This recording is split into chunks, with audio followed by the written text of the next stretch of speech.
Welcome to Hot Flash Chronicles, where midlife is messy, menopause is madness, and we're sweating through it together. We're Angie and Shelly, two caffeine-fueled, slightly inappropriate grandmas who say what everyone's thinking. So grab a drink, crank up the AC, and let's dive in. Shelly. Angie. It is time for another episode of Hot Flash Chronicles podcast. It is. I am so excited. We're back in Puyallup. Yep. We're no longer in Napa, which is kind of sad. No longer our birthdays. We're no longer celebrating in that way, but we're celebrating being home with our peoples, our doggos. That's all. So that's great. And we had a listener request this topic. So they had requested comfort foods. Mm-hmm. We thought just like life's comforts. Yeah. Isn't that a fun idea? I think so. Yeah, I do too. And it makes me want some of them right now. I know. I feel like we're going to leave this hungry. Oh, yeah. And probably everybody else. But yeah, sorry in advance. If you're already hungry, like, just wait. Yeah, just wait. Wait until we're done with this, and then you'll be able to figure it out. So comforts, I mean, of course, I think we should start off because we are such fans of comfort foods. Mm-hmm. I think we should kind of start there, and we'll see what comes of that. Right. I have comfort drinks as well, and they're mostly coffee related. Well, that totally makes sense. That tracks. Right? Yeah. We had a spicy coffee called a hottie latte at Ritual Coffee in Napa, and it had spices in it, like warming spices. I asked them if they sold the syrup because it's going to be good for your blood pressure, your inflammation, all of these things. Like, it'll help regulate your body temperature. Warming spices are really good for you. Yeah. They help your metabolism. And I was like, hey, do you sell this? And they're like, no, unfortunately. So me being the little internet detective that I am. Sneaky beaky she is. I know. I fancy myself quite clever when it comes to the detective work. I found the spice company that provides Ritual Coffee with their syrup. That is some deep CSI stuff. And they happen to have a very hard to find, if you just Google the recipe, you couldn't find it. I had to go like 5 layers deep, but they had a recipe for the syrup. So I made it. Ooh. And it's bang on. It's so good. So that is my new thing this week, because it makes like a cup's worth and you put a tablespoon in each cup. So I've had that for the last 4 days in my coffee, and it's very warming. Even though it's summertime, there's just something that feels good to me about having warm, spicy. So it's got allspice, star anise, not allspice, that's not what I meant, cloves, star anise, cinnamon stick, regular cinnamon, cayenne pepper, all sorts. There's a lot of stuff. Now, honestly, I feel like this could go in a hot toddy. Oh, totally. I feel like I can see that working with some rum and some tea. I am a spice girl. I love things spicy. And I'd be Old Spice if I was a spice girl. I'd be sassy spice. Old Spice. I'm so sure. So I love all sorts of fun stuff in my coffee. My favorite thing to consume is an iced coffee when done properly. And I've been getting a Nutella one from Anthem. Yeah, it's a good one. It actually, because I get it iced, it has chunks of real Nutella in it. I can't say that any of that is healthy or good for any of my blood pressure, system. but it'll help your attitude. But it will help my attitude. And that was what part of comfort food, part of it is, why do you want the comfort? Why are you seeking this out? Because that's sometimes why we turn to foods or things from our childhood or whatever. In times of stress, I want me a nice coffee with Nutella in it, maybe. Right. That could be what it is. So what are some foods that you lean into? I tend to go, I was thinking about this when I knew we were going to have this, do this episode. And I was all of a sudden things started popping up in my head when I think of a comfort food, and almost all of them are starchy, and almost all of them I'd say fall in line with casserole things. I really, really, really love when I'm wanting that comfort food. I love chicken and dumplings. I was going to say chicken pot pie, not like the frozen. I don't mind the frozen ones, but when you make it and you put the biscuits on top and stuff like that. I love that kind of stuff. So that is one of them. And my mom's mashed potatoes. Yeah. Oh, Mashed potatoes are a good one. bathe in them. Potato salad when done properly. Again, my mom's.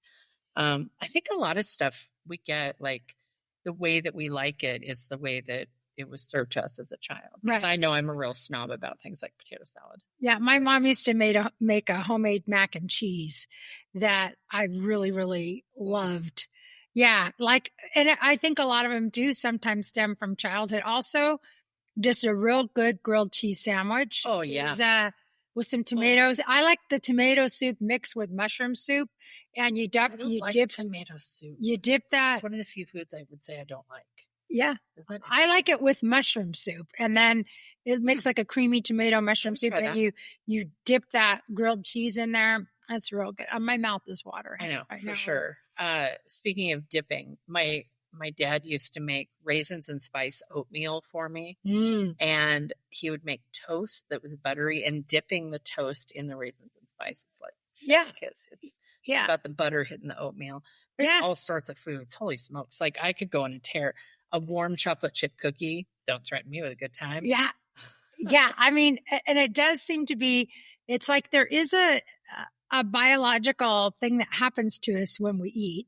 We do release dopamine. It's eating is something, it actually brings your anxiety down. It releases dopamine and the feel good thing. So there definitely is a tie between why comfort food is indeed comforting. I think I've said this before, but one of the things I heard, and I'm not a doctor or a scientist or whatever, but I've heard. I'm glad you're not, because you would have been holding out some real important information for me. One of the things I heard somewhere along the way is that people with ADHD seek dopamine because we process it differently. And the fastest way to get a dopamine dump is through food, which is why a lot of people with ADHD are overweight, because the fastest way to get that dopamine dump is through enjoying food. And there's that pleasure that hits that's like that kind of factor. And I know that I was telling Shelly a couple of weeks ago, I was on phentermine years ago, which is like an appetite suppressant. And what it did was it took away that level of food. So food still tasted good, but I didn't get that, oh my God, kind of feeling. Right. And it makes you just not as interested in eating. Yeah. So isn't that interesting how it just like shuts off a lot of those dopamine? A lot of the GLPs and phentermine, things like that, they work on that hedonistic center in your brain and dull it down. And that is exactly why the cravings stop, is because they're hitting that pleasure center of your brain, which is why they're also finding those medications are helping people who have like alcohol addictions, drug addictions, because it's targeting that center. Yeah. I didn't know that. Yeah. So, again, correlation between why do we seek comfort in food? There really are some biological ties there to why we do that. And then the food you pick, I think, everybody can have, some people go towards sweet, some people go towards starchy, which breaks down into sweets. Right. Some people want ice cream. It's like, I think everybody has those different levels of comfort food, but probably psychologically we've picked ones that work on us individually. Like this is the one that's interesting. Calms me down. And like, I don't usually go for ice cream unless it's there and somebody's like, hey, do you want some ice cream? I very rarely will buy it. Just like, ooh, it's not my thing either. Yeah. But I don't dislike it. Here's my weird thing is I have to add milk into it and make it like a milkshake in a bowl kind of. Yeah. Which I think people think is kind of weird sometimes. Like Jeff will say, do you want a bowl of ice cream? And I'm like, sure, but can you add milk? And he'll put like a splash. And I'm like, no, bro, it needs to be swimming. Like consider it like cereal, because I want to mash it down with my spoon to where it's like eating a milkshake. And I don't know why that is. A cone I'm totally fine with, but if it's in a bowl, I want a lot of milk in it. Yeah. You're making milkshake in a bowl. Yep, totally. Yeah. Yeah. It's not my ice cream. Again, I like it. I'll have it once in a while. Definitely not one of my, I'd say, binge worthy. Like I'm not going to go off on a tear on a bowl of ice cream. Right. I do like Magic Shell with it though. I know we talked about that in an episode and I was like, I didn't even know they still made that. Yeah. Oh yeah. Isn't it just like crayons? It is like melted crayons. It is like chocolate, but it has a paraffin or whatever in it to make it harden up when it hits it's chocolate crayons and melted down. So I would say my favorite category of food, like we used to play this a lot when we were growing up. Like if you could only do like wear one color for the rest of your life, or if you could only eat one category of food, not like a ethnicity, not like would you rather have Italian or Chinese. If you could only have one type of food for the rest of your life, mine would be sandwiches. I can wreck Ralph a sandwich. Yeah. I love sandwiches because you can do so many things. You can put a salad on it. You know, my mom has always said soups. So my mom is a big soup person. I like soups as well. I'm not very good at making them. Maybe that's why. I like soup, and I make good soup. It's warming. Again, it's one of those warming. Soup is a kind of a perfect food because it works in the cold part of the year and it works in the hot part of the year. It's light. It can be hearty. So I get a soup is pretty versatile. So I love like a Nashville hot chicken sandwich or like a BLT. Oh, I love a BLT. Yeah. I love a BLT. So things like that, I would definitely say or a grilled cheese sandwich. I think sandwiches are definitely. Yeah, I think you can get a lot of different options if you go something like a sandwich is great too. Pretty big. Yeah, there's some really good salads. But I think that I would stand by sandwiches. I tend to go like, and I wouldn't pick it as my go-to food, but I do think when it comes to the category of comfort foods, casserole things like where you have cheeses and sauce and starch mixed in, crunch up some potato chip on top. My mom always crunch potato chips on top. Hot casserole? Oh yeah, I love it. Oh yeah, that's good stuff. Yeah, so anything like that tends to be my go-to for the comfort food areas. It's not really the sweets. It's much more the ooey, the gooey, the savory, something with some salt, maybe a little crunch on it. Mm-hmm. Yeah, I love that. So outside of things that you consume, what are some ways that you seek comfort in life if you're having like a rough minute or you're having a bad day? Like, what are some ways for you to self-soothe that you know, like that would be your go-tos or things that you wish could be your go-to? I really enjoy, if I'm feeling stressed, if I'm really feeling, something's a little too much, I find that sitting down and going to the recliner, sitting down and having a couple dogs come sit on my lap is my first go-to. You know, you have Ahsoka, I have Bunny. Those are kind of our emotional little support buddies. Just kind of. Yeah. And it's like when I am feeling that way, Bunny seeks me out. He just knows, and he'll come and just sit with me and I pet him. And that's another one that releases petting, the act of petting. Dopamine. Yep. It also, they found people who have pets when they're older, their health tends to be a little bit better. For people with stress and anxiety, they've noticed people who have pets tend to be able to manage those symptoms a little bit better. So again, you're releasing that act of petting of doing that and having a warm little critter or big critter on you just tends to regulate your heartbeat. It brings everything down. So that really, I feel like I find myself doing that. And I'm not even sure exactly how I ended up there or why I'm there, but that's probably my first go-to is that.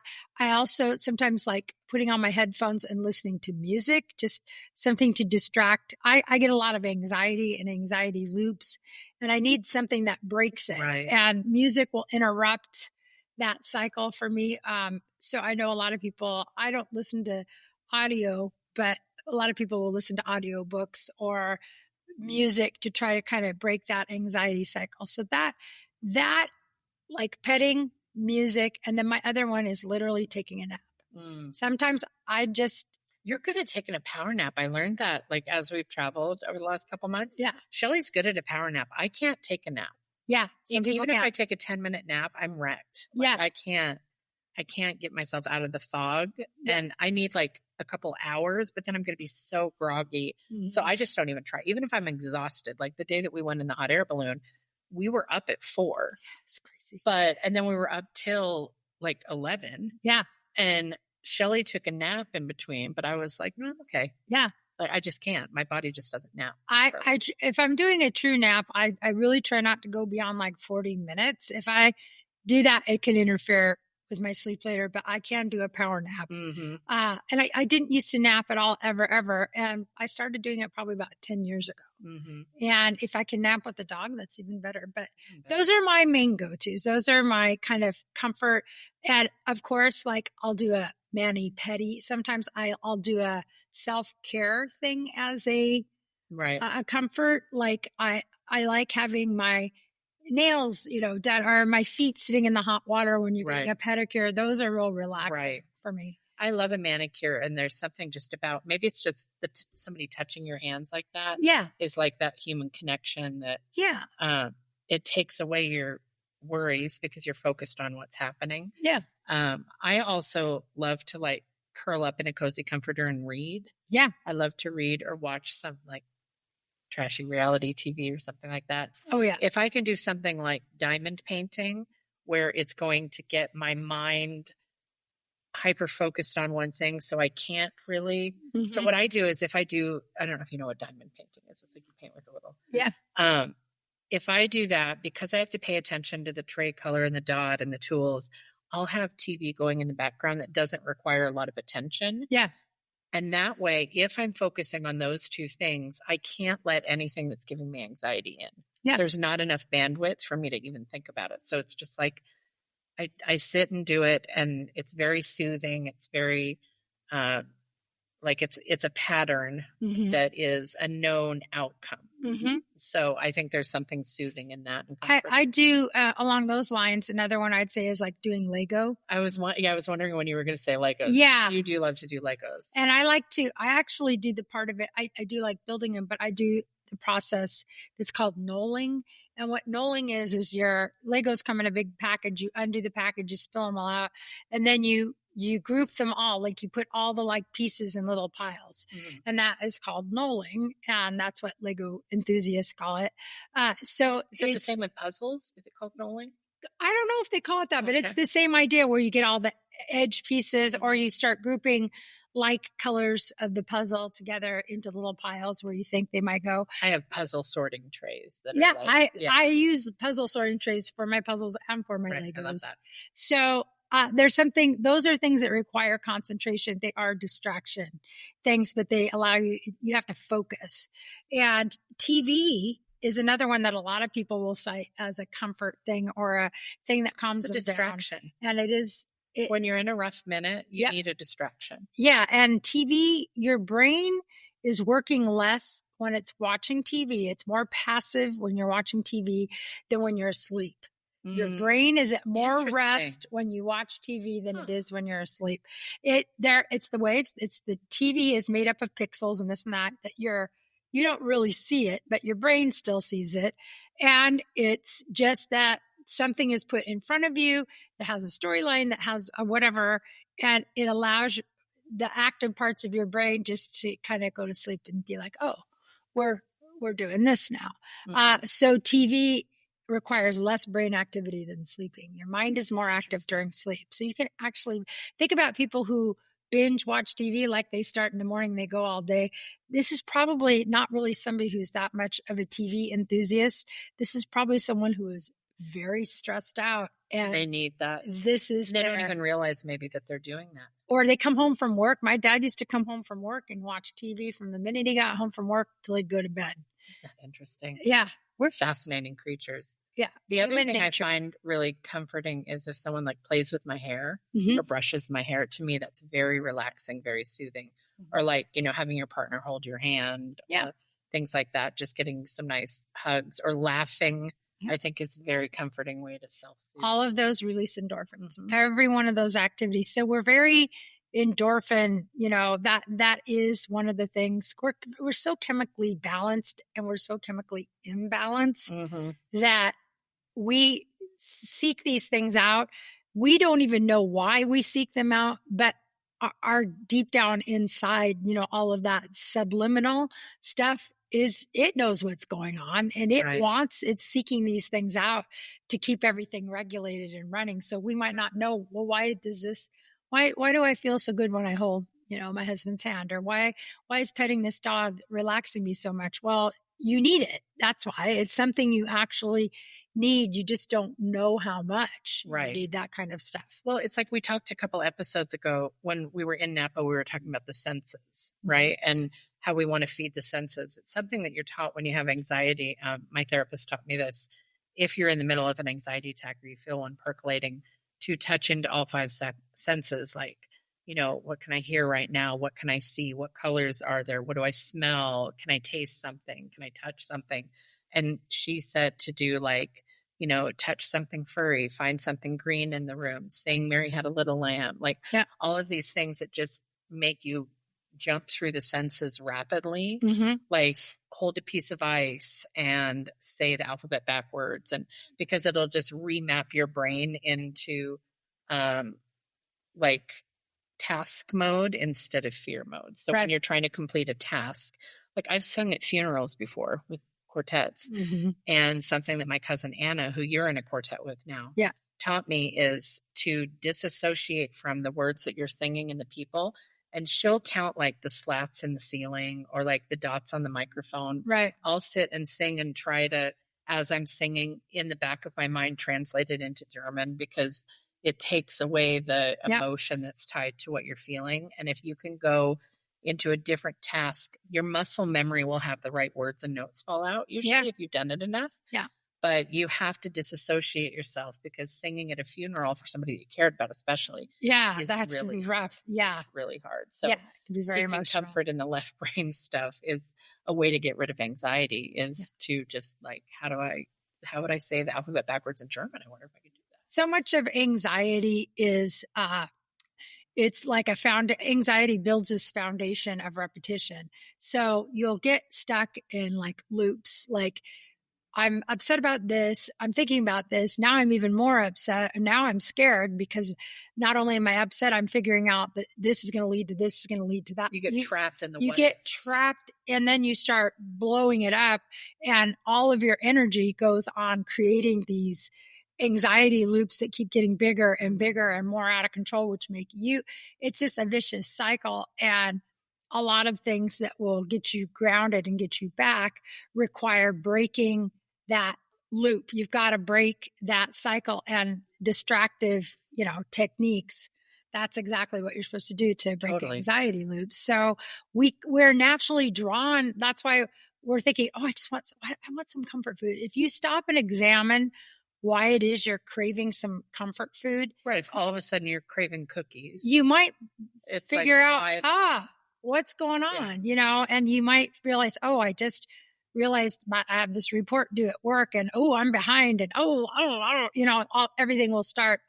You'll get this long list, and it's like, that's why I wanted mac and cheese. Right. Yeah. Sometimes you can, after the fact, look back and go, I see what I was doing there.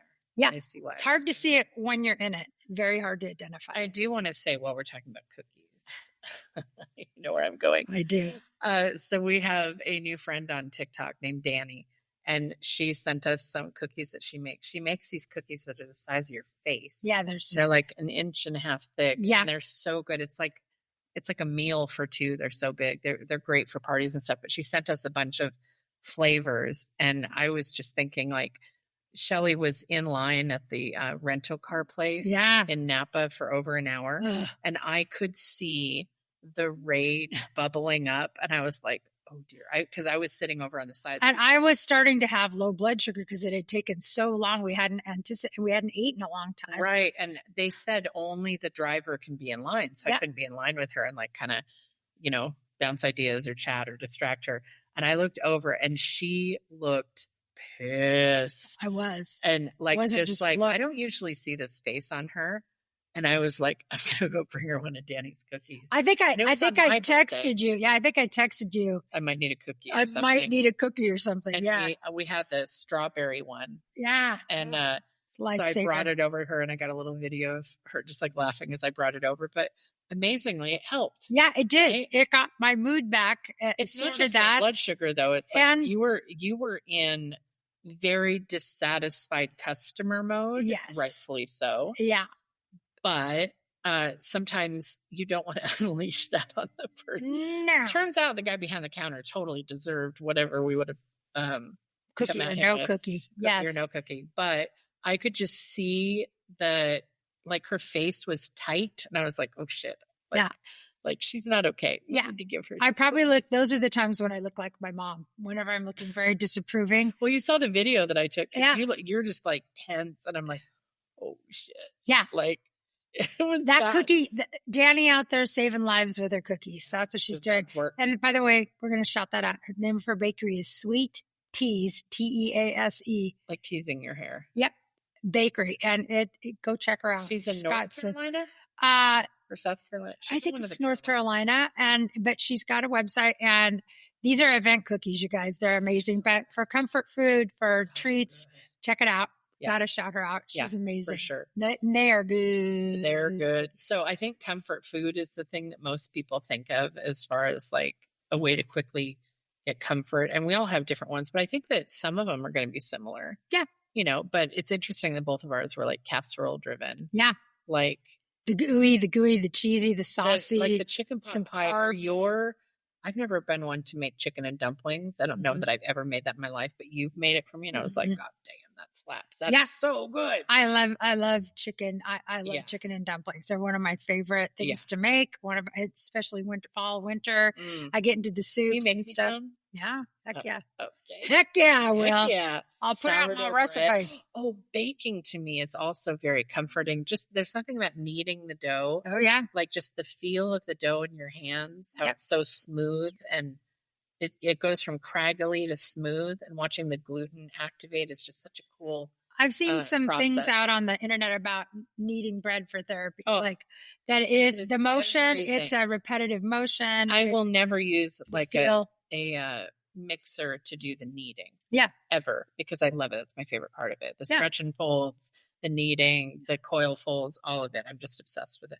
It's very soothing. So if I start to have anxiety, if I have dough to play with, that's also a good outlet. Yeah, you got to have some.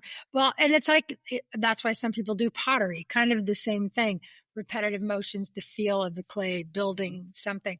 A lot of people who will do it's the art, touch sense. The touch, right? Exactly. That's the thing that calms down. And identifying what the thing is. It auditory? Is that the thing that calms you down? Is it tactile? Is it you've got to touch the thing and feel it? It's like if you learn about yourself, what the thing is. It taste? Is it taste? Is it food? Like we're talking about all five senses. Yeah. So it's about finding. We talked about music. We talked about curling up. Like there's all sorts watching, of seeing things. Visual. So we're really just kind of skating through the senses when we're trying to seek comfort. Yeah. So. And you probably have a style that hits a little harder than the other ones. And if you know what those are and can actively have them available and ready when you feel like here you are, we're all adults. We all have stress. There is no way to live in 2025 without dealing with whether you have anxiety, whether you're diagnosed with anything or not, you are experiencing some kind of stress in your life. We all do. It's just part of life. I just remember Sue saying on the episode a few episodes ago, like, I have anxiety, like you caught it on the toilet. Yeah, exactly. It's like, because I didn't have anxiety before my car accident, but I think I caught it in a car accident. Yeah. I mean, I think we all have a turning point where it's a relationship thing, a job thing, a kid thing. It's just, if you're an adult, it's going to happen. So finding ways ahead of time, just knowing what your style is for bringing it down, like for cutting the anxiety. Stress is, when they talk about stress from a health standpoint, it is the number one killer. Mm-hmm. It's, you think it's heart disease. It's this, it's that. It's stress. Stress. They'll go back to gut health. Yeah. And first of all, and gut health is regulated. Like everything that you need to know about your body can be found in your gut. Yep. We have a lot of hormones and stuff that talk directly to our brain there. But when you're in stress, like that's why people actually get ulcers, like when they're stressed out. And that is, of course, in your gut. So identifying how you relieve stress is super important. And a lot of people are running around going, oh, I'm not stressed out. I'm not stressed out. Yes, you are. You are. There is some level of stress going on in everybody's life. So you just, sometimes we don't find out till the health problem is already developed. That's when we figure it out. So it's better to stay ahead of it. Yeah. But I'm curious what your guys' comfort foods or ways to comfort yourself are. I would love to hear wherever you're listening, if you have a way to leave a comment or I always love to hear what other people's, like, what's your favorite, blah, blah, blah. If you guys have any ideas for podcast episode topics, we would love to hear those as well. Yes, we would. So, Shelly, as we always do, we're going to do a couple rapid fire questions. So I'm going to go ahead and start. Okay. What is your, on food, what is your favorite salad? Ooh. I like that wedge salad that you can get at like any steakhouse where you get that big chunk of, it's just like iceberg. It's not the healthiest. Iceberg with blue cheese. But it's got the blue cheese, bacon, some onions, little purple onions on it. There's just something, that first bite of that is so satisfying. It's all those savory, yummy things. Yeah. I love the wedge. Love it. I love me a wedge. Okay. So Angie, you just let us know you are a fan of sandwiches. So right now, if a sandwich could materialize in front of you, what would that sandwich be? Muffaletta. Ooh.